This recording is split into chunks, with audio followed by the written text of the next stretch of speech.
Good afternoon, everyone. Welcome to Dojo Live. Today is Monday, May 10th, 2021. This is the recap show where we recap last week's interviews. We had 3 interviews last week, and we're going to recap them inside of 10 minutes. So let's get started. Welcome, first of all, Kim Lantis from Hermosillo, Mexico. Hi, Kim. Welcome. Hey, Tulio. Hey, Carlos. And Carlos Ponce from Cuernavaca, Mexico. And I'm Tulio Sedusa. Happy Mother's Day to me. Happy Mother's Day Happy to Mother's Day. That's right. Right. Holy Mother. Yes. Well, no. That literally not that literally, but congratulations, Ken. Absolutely. Okay, let's go right into it because time is ticking. We got 3 shows we're recapping. The first show was AI adoption, challenges and opportunities for tech companies and customers. That was with Hoang, who's the co-founder and chief strategy officer at boodleAI. Then we spoke with Industry 4.0, the dawn of the new supply chain manager, with Anne-Sophie Bloas, who's the CEO at Ravacan. And finally, we spoke with Maor Goldberg, who's the founder and CEO of Apolicy, about security and compliance automation for DevOps and DevSecOps. So, you guys want to take one of these on? I liked all 3. I'd like to talk a little bit about the conversation we had with boodleAI, but I'll let you guys start with one that you like. Sure, I'll take Anne-Sophie with Ravacan. So what was interesting here is she is one of the, like most of our guests actually on Dojo Live, one of the brave souls who saw a problem and decided to solve a problem. Mainly in the supply chain, right? And something that she has a lot of experience with, and realizing that even when she helped fill this role at very large companies, supply chain managers were having to rely on none other than Excel spreadsheets. And so she thought to herself, there's got to be a better way to do this, right? If we're creating tools like CRMs for sales, let's create a tool for supply chain managers. And that's, in effect, what she did. So if that's a problem that you have, check them out at Ravacan. And congratulations for seeing a need, meeting a need. And we're not dogging Excel. It's really useful.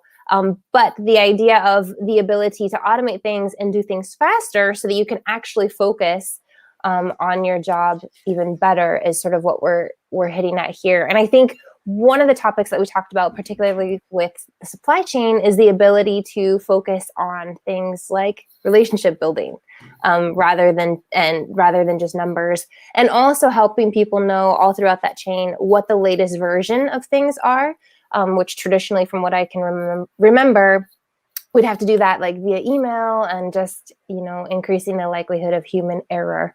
So it sounds like it's a great up and coming tool that is long time needed. Yeah, absolutely. What did you think of Carlos? What stood out for you last week? Well, Tulio, as we were speaking with Maor Goldberg, the founder and CEO of Apolicy, and as I already stated, and you guys know this, that this is a highly technical topic in which I think that probably I could benefit myself by learning more and getting more into this. But one of the things that I was able to grasp in that conversation was how can I say this? Please bear with me, guys. It is very interesting how through platforms like Apolicy could probably help break down the silos between developers, security, and operations with ease, and especially with even in real time. So I think it's going to be something that I personally gonna try to dig more into, but it's a very interesting process, as challenging as it is. So that's one of the things that really caught my eye during that conversation with Maor, and I look forward to learning more.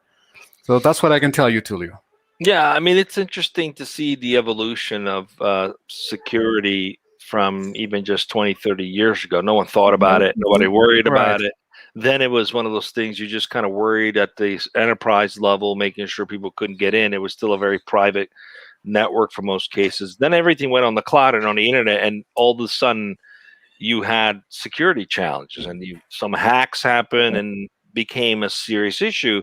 But most companies, again, still dealt with it at the after the fact kind of situation, right? Not at the beginning of actually building the product, coding the product, thinking about security up front. So it's interesting to see. This is the second conversation we've had on the show, encouraging to think about security at the very beginning when you're actually creating the stories, building the sprints, which changes the dynamics of how developers process. And, they have to think about securing the content. So right, I think the idea here is that each piece is secure, not just the whole. Is I think kind of the thought here, and also the fact that they're helping make compliance readily available to help devs push faster, because now they don't have to do kind of that research and that digging on their own, but by supplying compliance as well as best practice information. I understand. Right, because you have two issues: security and also compliance. If you're in healthcare, if you're in financial services, you've got a lot of regulation.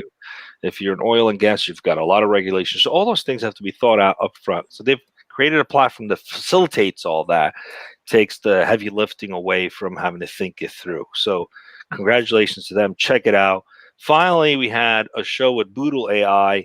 We often think about AI as this amazing thing that's going to automate, take away everybody's job, but that's not really what it's intended for. It's intended to make our lives easier. And I love the fact that where the opportunities are with AI has been typically only been available to large enterprises. If you've got massive amounts of transactions and data, you could build the algorithms in such a way that can make smart decisions and help you make smarter decisions.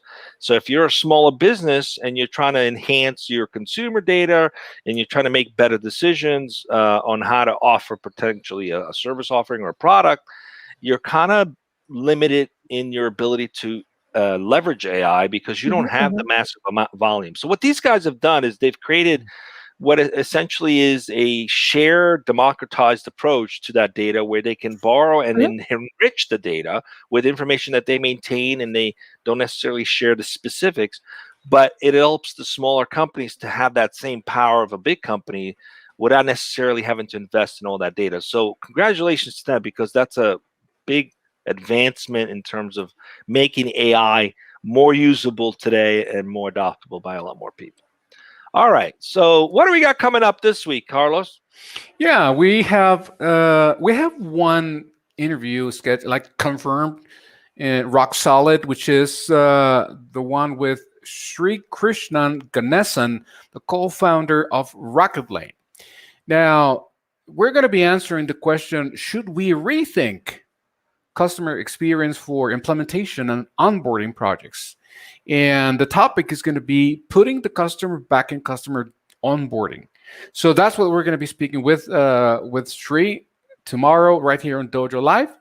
And please, folks, stay tuned on our website, which is now finally dojo.live, for upcoming interviews. We're still waiting for some confirmations out there. So stay tuned. Remember, dojo.live.